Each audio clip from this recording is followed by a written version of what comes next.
नमस्कार and welcome to my channel Healthify Odisha. तो आज आम बनवा गोटे बहुत ही सिंपल बहुत ही इजी और बहुत ही हेल्दी रेसिपी जोटा कि है सुजी चिला।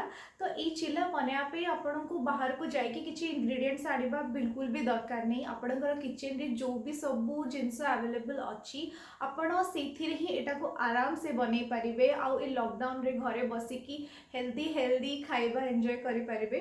तो चलतु और डेरी न करिकी आमे जल्दी से आमर रेसिपी बनेबा।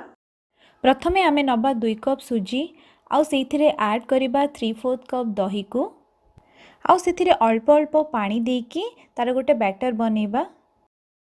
जेतेबेले भी आपण सुजीर बैटर बनाउचंती सेतेबेले अल्प अल्प पानी देकी ही बनंतु, नहले जदि अधिक पानिया हो जाए ताहले पिठा बिल्कुल भी भल हबनी।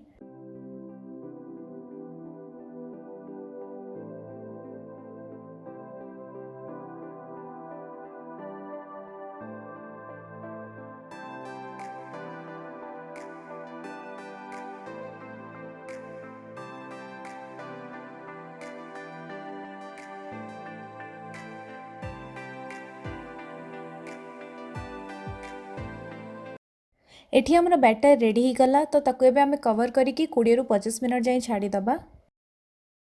तापरे आमे चिला रे ऐड करिया पे किछि वेजिटेबल्स को काटी नबा। एठी आपण आपणक अनुसार को भी वेजिस को ऐड करंतु। अधिक वेजिस को जदि आमे ऐड करूचे ताले चिला तो बहुत हेल्दी ही जाए और टेस्ट भी बहुत भल लागे।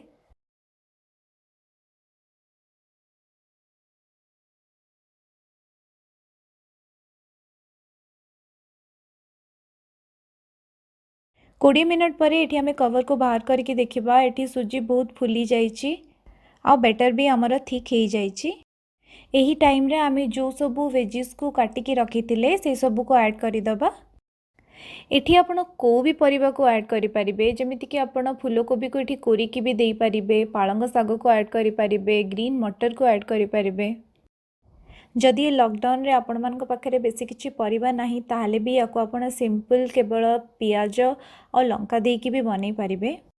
एबे एठी मु ऐड करिछि 1 स्पून लूण, हाफ स्पून हळदी गुंड और 1 स्पून जीरा पाउडर को। ए सबु को प्रथमे आमे भलरे मिक्स करि नबा। आउ एठी हमर बैटर बहुत ही थिक हे जाइछि, तो सेथिरे अल्प अल्प पानी देकी तार गोटे अल्प पतला बैटर बनै नबा।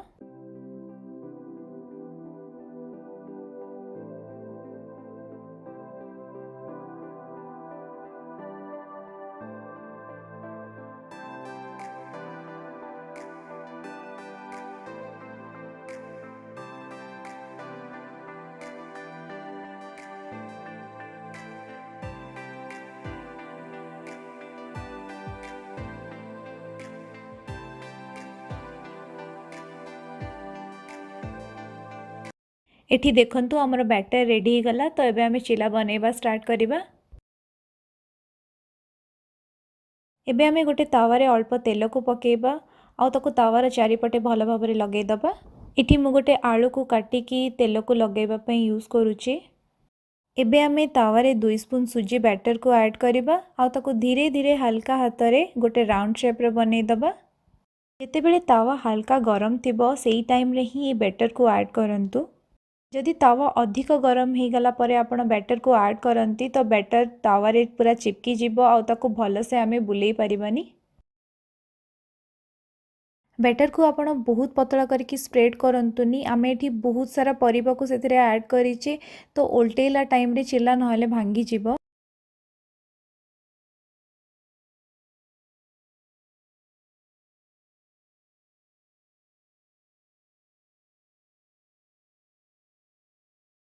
एबे आमे याकू कवर करिकी मीडियम फ्लेम रे 5 मिनट जाए कुक करिबा।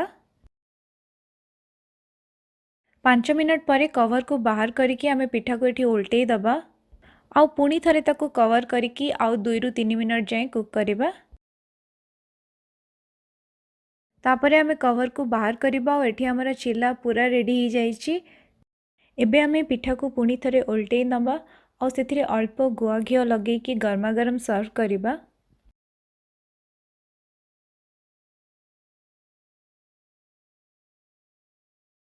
गुआ घिओर बहुत सारा हेल्थ बेनिफिट्स रही। जदि आप वेट लॉस करने चाहते ताहले आपणकर डाइट रे एटाको निहाती इंक्लूड करंतु।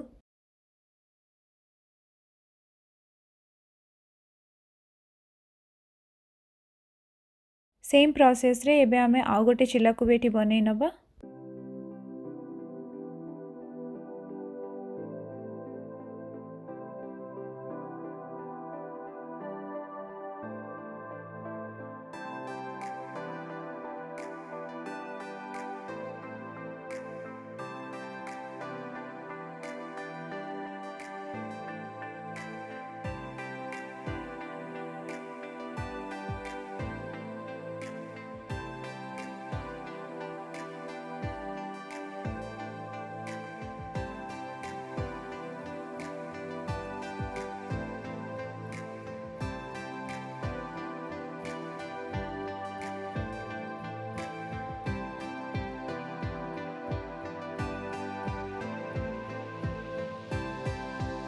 आपण माने देखिले कि केते इजीली रेसिपी रेडी गला। एटा को आपण को भी टाइम रे खाई परिबे, या को ब्रेकफास्ट रे भी खाई परिबे, आपण एटा को डिनर रे भी खाई परिबे, आपण स्नैक्स रे भी खाई परिबे, को टाइम रे भी खाई परिबे।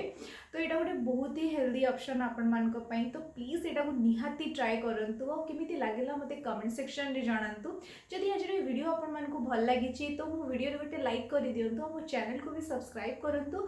मो आगो केमिति बहुत सारा हेल्दी रेसिपीज आपण मान को पई नेकी आसीबी। रहुची नमस्कार।